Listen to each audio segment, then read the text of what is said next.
évaluer pour individualiser. L'un des avantages avancés de la classe inversée, c'est qu'elle permettrait de s'adapter à l'hétérogénéité des élèves. Il est vrai que quand on y réfléchit, dans ma classe, je n'ai pas 35 élèves identiques. Mais j'ai Shivanija, Anatole, Vasiliki, Najla et tous les autres qui ont chacun des compétences, des qualités, des points à améliorer différents et qui ont donc chacun des besoins différents. Comment alors faire en sorte que le cours puisse répondre aux besoins de chacun? Pour cela, il est d'abord nécessaire d'identifier les besoins et c'est précisément à cela que sert l'évaluation. Alors, comment évaluer? De ce point de vue, la taxonomie de Bloom peut apparaître comme un outil particulièrement efficace. Cette taxonomie, reprise notamment par Anderson et Crasswell, classe les processus cognitifs en 6 niveaux distincts du plus simple au plus complexe. La découverte et la mémorisation d'une notion sont au premier niveau. Ici, l'élève découvre une notion et l'apprend. Par exemple, si l'on part de l'exemple de la conflictualité sociale en terminale, cela correspond au fait que l'élève découvre la notion de conflit collectif et apprend sa définition.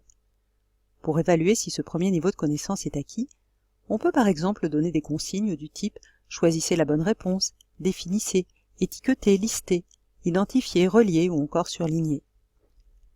La compréhension de la notion correspond au deuxième niveau cognitif. Il suppose que l'élève a déjà découvert et appris la notion, au moins à court ou moyen terme. L'élève qui a compris une notion doit être capable de donner de nouveaux exemples de celle-ci, de la reformuler avec ses propres mots, de la résumer, d'expliquer à quoi elle correspond. Par exemple, si l'on reste sur la notion de conflit social, l'élève est capable de donner une définition claire qui n'est pas récitée. Il est capable d'expliquer si une situation donnée relève d'un conflit social ou pas. Pour évaluer si l'élève a compris, on peut lui demander de décrire, d'illustrer, de reformuler, de classifier ou encore de comparer. L'application de la notion correspond à la troisième phase où l'élève est capable d'utiliser celle-ci, de la transférer dans des situations concrètes. Par exemple, si un élève étudie un tableau sur le nombre de journées individuelles non travaillées, il est capable de restituer la notion de conflit social. S'il étudie un texte témoignant d'un conflit particulier, il sait faire le lien avec les connaissances acquises. Pour évaluer si l'élève maîtrise cette phase de connaissance, on peut lui demander de schématiser, de rédiger un texte, de répondre à une question sans paraphraser en justifiant ses choix.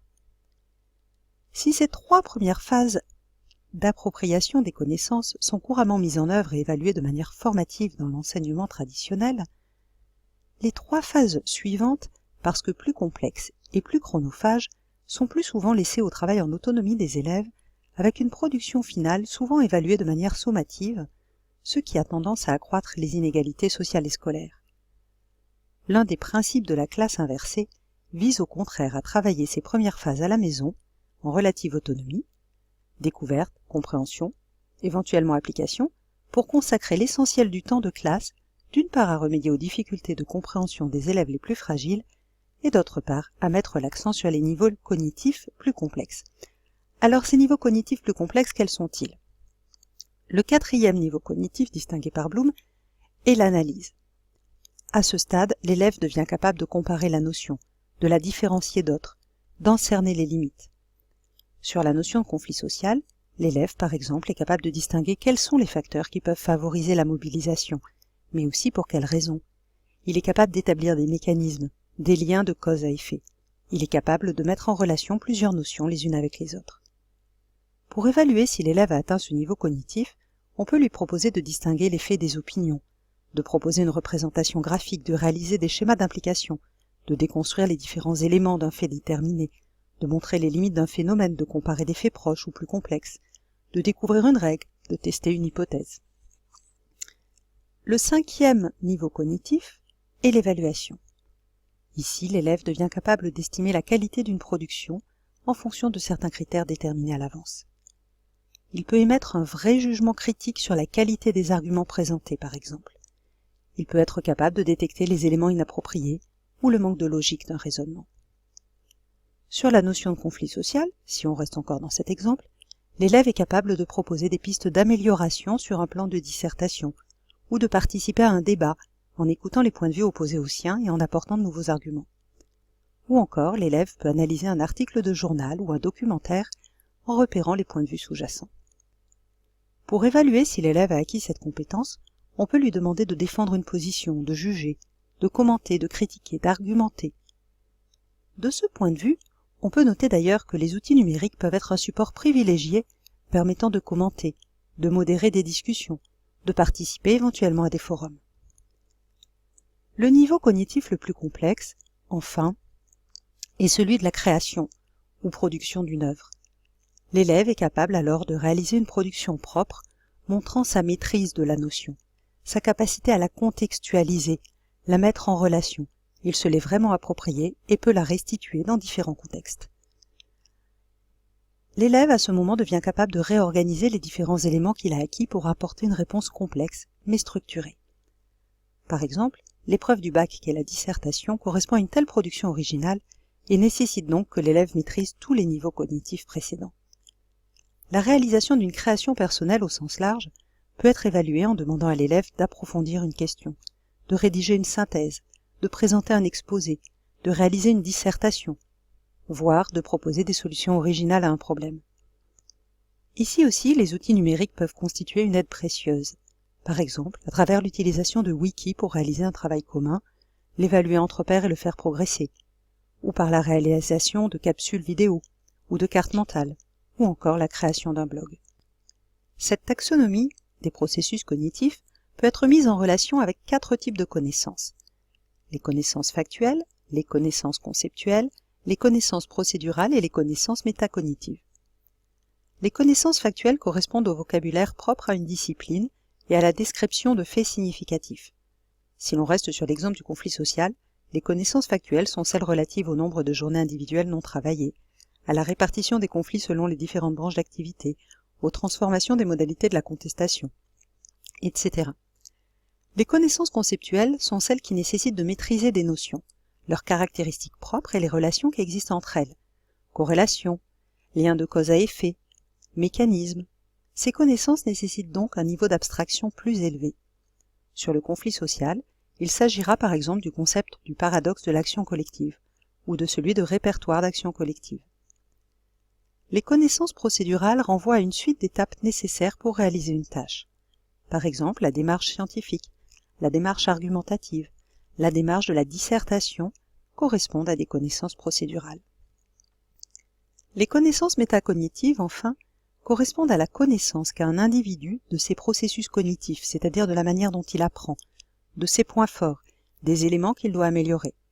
Ces connaissances sur soi-même sont en général absentes des apprentissages scolaires, alors pourtant qu'elles sont à l'origine des plus grands écarts que l'on peut observer entre les élèves qui réussissent le mieux et ceux qui rencontrent le plus de difficultés, comme l'ont montré les travaux sur les stratégies d'apprentissage. La classe inversée, c'est utiliser le temps de classe pour développer des connaissances procédurales et métacognitives plus complexes. La classe inversée, c'est aussi s'adapter à l'hétérogénéité des élèves. Mais quand un de mes élèves n'est pas capable d'appliquer une consigne, est-ce parce qu'il a des problèmes de compréhension ou des problèmes de mémoire? Quand un autre est très à l'aise, quelle étape paraît la plus stimulante pour lui?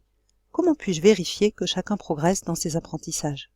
Pour mieux identifier les besoins des élèves, on peut construire un tableau qui croise les processus cognitifs avec les types de connaissances éventuellement. On peut en proposer un exemple avec ce tableau. Par exemple, sur la question des conflits sociaux, on peut le lire en ligne. Pour les connaissances factuelles, comment vérifier que l'élève a mémorisé et qu'il a compris? On peut lui demander par exemple de rechercher des exemples de conflits sur Internet. Comment vérifier qu'il sait appliquer? On peut lui demander de rédiger un court paragraphe utilisant le vocabulaire étudié, conflit social, répertoire d'action collective, ressources mobilisables, syndicats, pour résumer un conflit.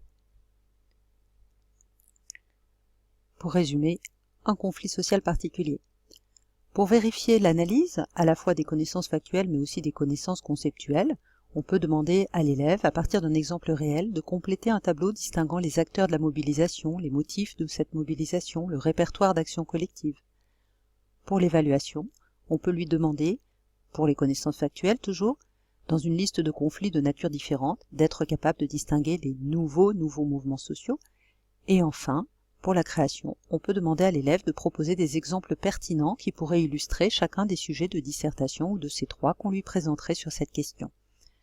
Alors, ces différentes étapes peuvent être suivies pour les connaissances factuelles, mais aussi pour les connaissances conceptuelles, les connaissances procédurales ou les connaissances métacognitives, en allant à chaque fois du niveau le plus simple de la typologie de Bloom vers les niveaux les plus complexes. Alors, en espérant que cet outil puisse vous aider, eh bien, maintenant, c'est à vous de jouer.